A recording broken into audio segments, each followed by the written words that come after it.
Hey everyone, and welcome back to High Priestess Transmissions.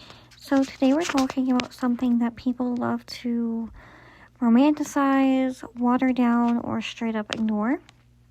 And that is the evil eye. And I'm going to say it plainly. Yes, the evil eye is that serious. And if you've been feeling off, stuck, drained, anxious for no reason, or like things just keep going wrong back to back, this might be the conversation that you didn't know that you needed. Alright? So let's clear something up. The evil eye is not just jealousy. It's not just, oh, somebody doesn't like me. It is energetic projection. It's when someone directs energy towards you, consciously or unconsciously, that carries envy, resentment, obsession, ill wishes or ill intentions, or even just heavy unprocessed emotions. And that energy, it has somewhere to go. And if you are open, unprotected, or already energetically overwhelmed, it lands and it sticks to you and it starts to take up space in your field. And this is where people mess up. They think, oh, it's not that deep. I'll just cleanse once and I'm okay. Or I don't want to believe that people would do that. Baby, you don't have to believe in it for it to affect you. Just like you don't have to believe that germs exist to get sick. And I'm going to go off on a little tiny mini rant here about this, because I see this concept all the time within the spiritual community in all different types of practices, where it's this belief that negativity can't affect you, or negativity can't affect you if you just decide that it can't, and it's that simple, etc. And this is like a very twisted manifestation of the enemy, of whatever evil you believe in, the devil, darkness, etc., like arrogance. And people love to act like we live in a vacuum. Acting like other people's energy can't affect you is ridiculous. And even if you just want to forget the spiritual aspect for a second, okay? As human beings, we are designed to adapt to other people's nervous systems around us. Because back in the day, it was a lot quicker for us to get the message that there's danger by, picking up on subtle shifts in energy and hormones and stress and all this stuff than it was for someone to actually verbalize, hey, someone's trying to attack us, right? So over time, we learned to take cues from other people's nervous systems. And so when someone is envious of you or jealous or really resentful and they're around you, just being around them is going to throw off your nervous system, because theirs is thrown off. You see what I mean? But still, I hate this concept that people have. I'm not trying to give negative energy excess power. It doesn't need it. It doesn't deserve it. But acting like it doesn't exist or can't affect you if you don't do anything about it is stupid. So don't do that, okay?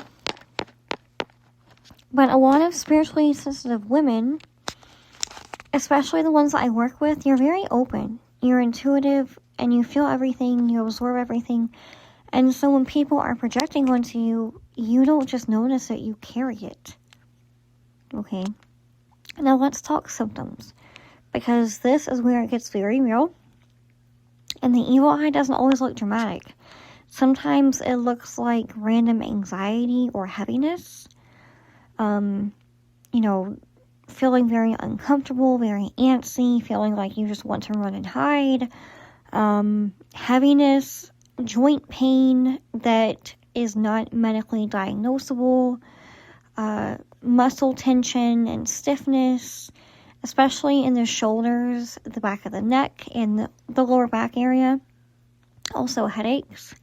either on your head or like a sinus pressure headache between your eyes, like your third eye area. That's where I notice the biggest like physical symptoms.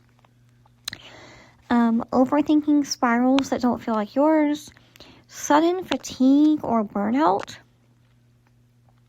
things in your life slowing down or being blocked entirely, people acting weird towards you out of nowhere, that's a big one, feeling watched, judged, or just energetically very off and not like yourself. And one of the biggest signs is you were doing fine and then suddenly you just weren't. No clear reason, just a huge shift. And here's the part that people don't talk about enough. The evil eye doesn't just make you feel bad. It takes up space in your container. Okay, and I talk about your container a lot because it is one thing that I really believe in and I know is very real and I've had to do a lot of work on, and it matters. And when I say your container, imagine you and your aura like a circle, right? This is also known as your nervous system and your energy field. It's like a bucket, and it can only hold so much, right, before it needs to be cleaned and emptied out. And being a human being is not very easy whatsoever. Even on the good days, it has its challenges. Even blessings come with obstacles sometimes. And you add on other people's negativity on top of that, you're going to feel overwhelmed, okay? So now it's like you're already dealing with life and you're carrying other people's energy. And you're also trying to manifest, grow, heal, show up online, build your business, be seen, have relationships. You know, your system is overloaded. So what happens? You procrastinate, you self-sabotage, you feel overwhelmed. Your manifestations, they just don't stick. And it's not because you're broken, and it's not because there's anything wrong with you. It's just because your energy is crowded. That's all. And this is where I'm going to lovingly call some of you out, because I know the routine. You take one spiritual bath, maybe light a candle, say a prayer, and then you go back to the same environment, same exposure, same lack of protection, and you expect it to hold.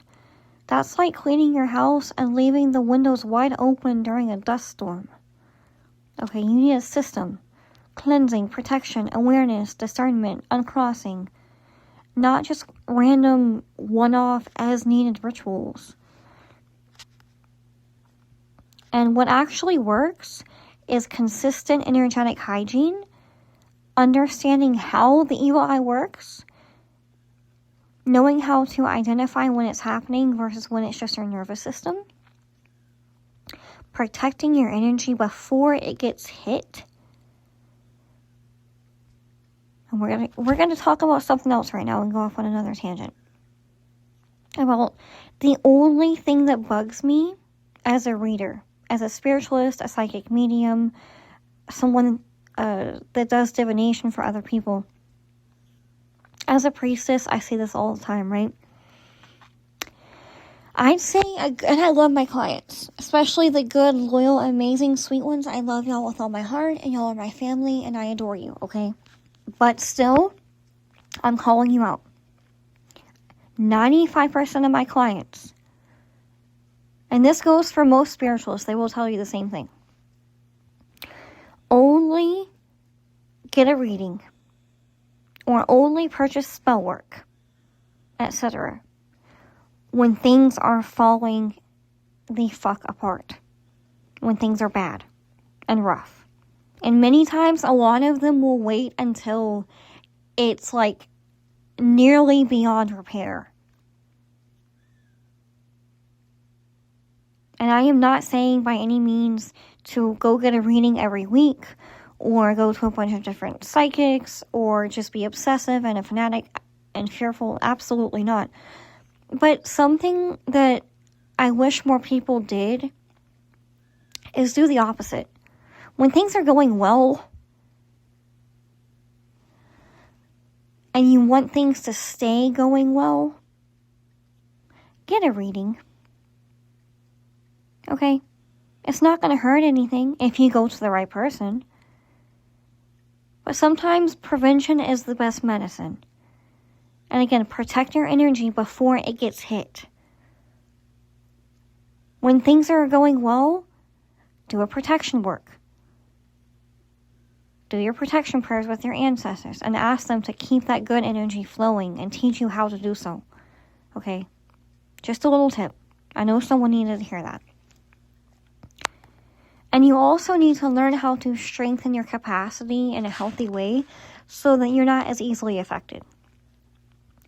And this is the difference between being spiritually aware and being spiritually resourced. And honestly, all of these issues that I'm mentioning is exactly why I created my Evil Eye course.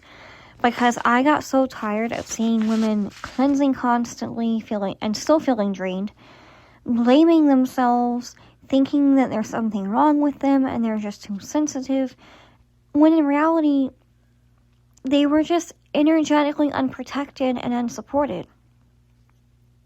Okay? I made this course with the guidance of all my ancestors, but mostly my Gitana, which is, my gypsy is my great-grandmother. And, the reason that she wanted me to make this is because, number one, Greek Romani folk magic is very, very big on Evil Eye. They drill it through our heads from a young age. It's very, very important in our spirituality. But also because over the years, I've noticed that if you either have a Gitana that's very prominent within your spiritual court, she's like one of your main guides, or you're like me and you actually have Romani ancestry, we get a lot of envy. We deal with insane amounts of jealousy and spiritual warfare, more than the average person, and dare I say, more than the average spiritualist.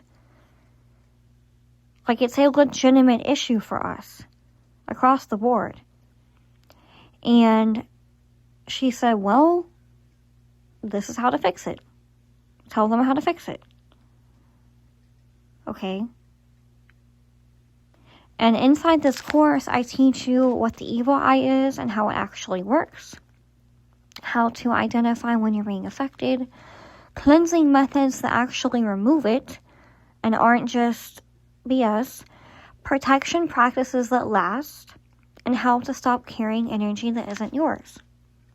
So that you can feel clear, grounded, protected, and back in your power. Because you deserve to feel your best. But the evil eye definitely can disrupt that. And right now it's available at early bird pricing for $344. And after April 1st, which is launch day, the price increases to $377. And yes, Afterpay is available at checkout as always. And you can check it out at sirensnectar.com/evil-eye. And I promise you guys, it's going to be a game changer for a lot of you. And if this episode resonated, don't ignore it. Don't gaslight yourself out of what you're feeling. Your sensitivity is not the problem. God did not make you incorrectly. It's just your lack of protection.